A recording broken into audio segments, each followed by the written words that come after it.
శుభవార్త అంటే యేసుక్రీస్తు ప్రభుల వారు తన సేవకుల ద్వారా మీ ఊరిలోకి వచ్చాడండి.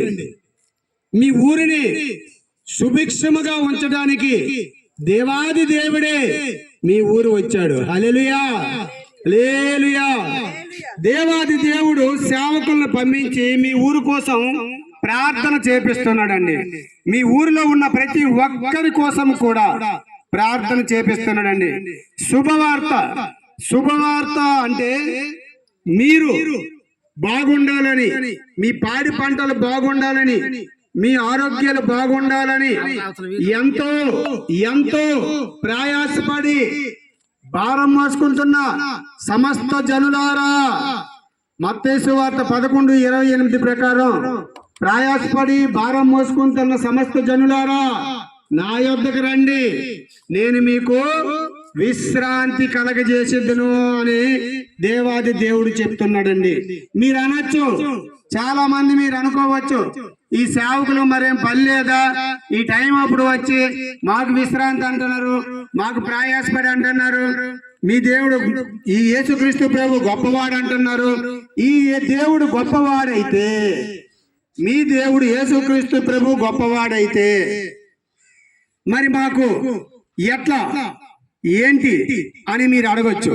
ఇలాగే ఒక సేవకుడు ఒక మందిరంలో వాక్యం చెప్పాడు, ప్రయాసపడి భారం మోసుకుంటున్న సమస్త జనులారా నా యొద్దకు రండి, నేను మీకు విశ్రాంతి కలుగజేసేద్దునని సేవకుడు దేవుడు మాటలు చెప్పిన తర్వాత మీ వ్యాధి బాధలు తీరుస్తాను, మీ దరిద్రాలు పోతాయి, దురాత్మలు పోతాయి, దుష్ట శక్తులు పోతాయని ఒక సేవకుడు వాక్యం చెప్పుచుండగా ఒక మంగళ అతను ఆలకించి ఈ సేవకుడిని నేను మాట్లాడాలనుకొని రోడ్డు మీద వెళ్ళిపోయిన మంగళతను అక్కడ నిలబడి ఉన్నాడు. నిలబడి ఉండి ప్రార్థన అయిపోయిన తర్వాత మంగళతను అడుగుతున్నాడు. ప్రార్థన అయిపోయిన తర్వాత సేవకులు బయటకు వచ్చారు, తాళం వేసుకుని బయటకు వచ్చి వాళ్ళ ఇంటికి బయలుదేరుతుంటే ఆ మంగళతని అడుగుతున్నాడు. మంగళతను ఎవరిని? సేవకుని అడుగుతాడు, అయ్యా యేసుక్రీస్తు ప్రభుని నమ్మితే దురాత్మలు పోతాయన్నారు, దరిద్రాలు పోతాయన్నారు, వ్యాధులు పోతాయన్నారు, బాధలు పోతాయన్నారు, మరి ఎన్నో సంవత్సరాలు బట్టి మంచాల మీద ఉంటున్న వాళ్ళ పరిస్థితి ఏంటి, మరి వాళ్ళని లేపాడా మీ దేవుడు అని అడిగాడట. హల్లెలూయా. అయితే ఎన్నో సంవత్సరాలు బట్టి దరిద్రాల్లో ఉన్న వీళ్ళని విడిపించాడా మీ దేవుడు అని అడిగాడట. అయితే ఎన్నో సంవత్సరాలు బట్టి వ్యాధులతో ఉన్న వీళ్ళని విడిపించాడా మీ దేవుడు అన్నాడట. అయితే ఎన్నో సంవత్సరాలు బట్టి వీడు తాగుతున్నాడు, ఈ తాగినోడిని విడిపించాడా మీ దేవుడు అని అన్నాడట. అయితే ఎన్నో సంవత్సరాలు బట్టి వీళ్ళు పేకాట ఆడుతున్నారు, వీళ్ళు మీ దేవుడు విడిపించాడా అని అడిగారట. అయితే ఎన్నో సంవత్సరాలు బట్టి వీళ్ళు వ్యభిచారం చేస్తున్నారు, వీళ్ళని విడిపించాడా మీ దేవుడు అని అడిగాడు. అయితే వీళ్ళు ఎన్నో సంవత్సరాలు బట్టి దరిద్రాల్లో, దురాత్మలో, దుష్టశక్తులతో పీడింపబడుతున్నారు, వీళ్ళని విడిపించాడా మీ దేవుడు, వీళ్ళు ఎందుకు ఇలా ఉన్నారు అని అడిగాడట. అడిగితే అప్పుడు ఆ సేవకుడు చెప్పాడట, అయ్యా అగో అక్కడ 4 మనుషులు ఉన్నారు, ఒకడికి చూడండి కాలు వరక జుత్తు ఉంది, ఒకటి చూడండి కడుపు వరక గెడ్డం ఉంది, ఇంకొకటి చూడండి చెంపలు మొత్తం జుత్తు ఉంది, ఇంకొకటి చూడండి ఆ వెనకతలు రింగులు కటింగ్లు ఉన్నాయి, మరి ఆ 4 కాడికి మీరు వెళ్ళి కటింగ్ చెయ్యొచ్చు కదా అని చెప్పాడట సేవకుడు.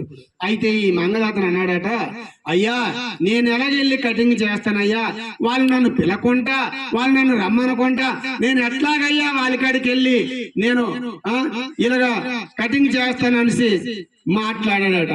అలాగేనయ్యా యేసుక్రీస్తు ప్రభు వారు కూడా వాళ్ళ పాపాలు ఒప్పుకొని, వాళ్ళ శాపాలు ఒప్పుకొని, వాళ్ళ దరిద్రాలు విడిచిపెట్టి, వాళ్ళ దురాత్మలు విడిచిపెట్టి ఎప్పుడైతే నా కాడికి వస్తారో అప్పుడు నేను కాపాడుతాను అంటున్నాడు. అంతే కదండి. తల్లి ఉంది, తల్లి కాడికి అమ్మా అన్నం పెట్టమ్మా, అంతేగాని అమ్మ అన్నం పెట్టదే, సొంత కొడుక్కే అన్నం పెట్టదే, అడిగితే గాని అన్నం పెట్టదే.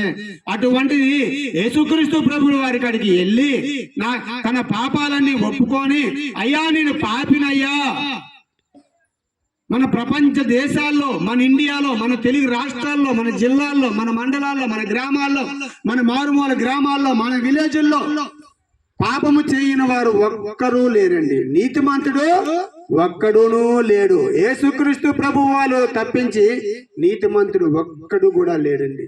అట్లా దేవాది దేవుడు ఈ సేవకులందరినీ మీ ఊరు పంపించారు. ఇగో ఈ ఊరిలో సంజీవు పాస్టర్ గారని ఒక దైవ సేవకులు ఉన్నారు.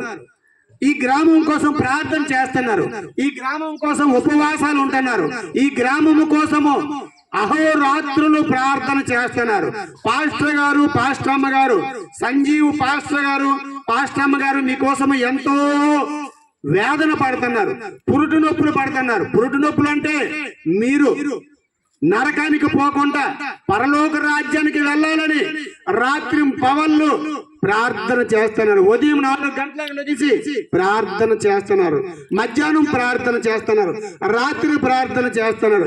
అయ్యో నా బాసింగి గ్రామ ప్రజలందరూ, నా బిడ్డలు వీళ్ళు నరకానికి పోకూడదు, మేమంతా ఒకనొక రోజు పరలోక రాజ్యంలో దేవుడి సన్నిధిలో దేవుడి పాదాల చెంత మేము కనబడదుము గాక అని ప్రార్థన చేస్తున్నారండి.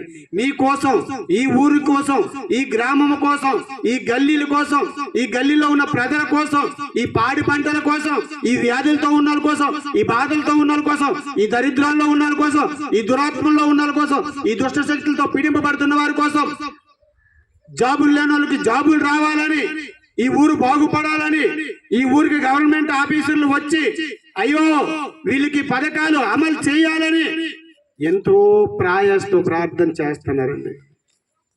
ఈ బాసింగి గ్రామంలో ఉన్న సంజీవయ్య గారు మీకోసం ఎంతో ప్రార్థన చేస్తున్నారండి.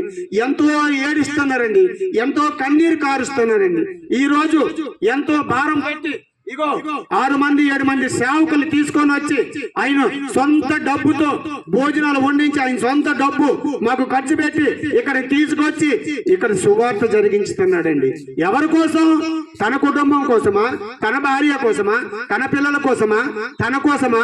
మీ కోసము. ఎవరి కోసం అండి? మీకోసం. కేవలం అంటే కేవలం మీకోసం. మీరు బాగుండాలని, మీ పాడి పంటలు బాగుండాలని, మీ ఊరు బాగుండాలని, ఈ బాసంగి గ్రామము బాగుండాలని, ఈ బాసంగి గ్రామము అభివృద్ధి పొందాలని, ఈ బాసంగి గ్రామము మంచి పేర్లోకి రావాలని, ఈ బాసంగిలో మంచిగా ఉండాలని, ప్రతి ఒక్కరూ కూడా దీవించబడాలని, ప్రతి ఒక్కరు కూడా ఆశీర్వదింపబడాలని దేవాది దేవునికి ఈ బాసంగిలో కాపురం ఉంటున్న సంజీవయ్య గారు ఎంతో ప్రయాసతో ప్రార్థన చేస్తున్నారండి. యేసయ్యా ఈ గ్రామ బిడ్డలందరినీ దీవించండి అయ్యా, ఆశీర్వదించండి అయ్యా అని ప్రార్థన చేస్తున్నాం. అలాగే ఇప్పుడు మేము కూడా ప్రార్థన చేస్తున్నామండి. మీరు మారు మనసు పొంది, మీరు రక్షణ పొంది ఈ మాటలు విని అయ్యో నిజ దేవుడు, నిజ రక్షకుడు నా కోసమే ప్రాణం పెట్టాడు, నా కోసమే కలవరిశిలో రక్తం అంతా కార్చాడు, నా కోసమే ముళ్ళకిరీటం పెట్టాడు, నా కోసం బల్లెం పోట్లు పొడిపించుకున్నారు, నా కోసమే 41 తక్కువ 40 కొరడా దెబ్బలు కొట్టించుకున్నారే. అయ్యో ఇలాంటి గొప్ప దేవుణ్ణి వదులుకున్నానా నేను? ఇలాంటి గొప్ప దేవుణ్ణి ఇన్ని రోజులు మర్చిపోయానా నేను?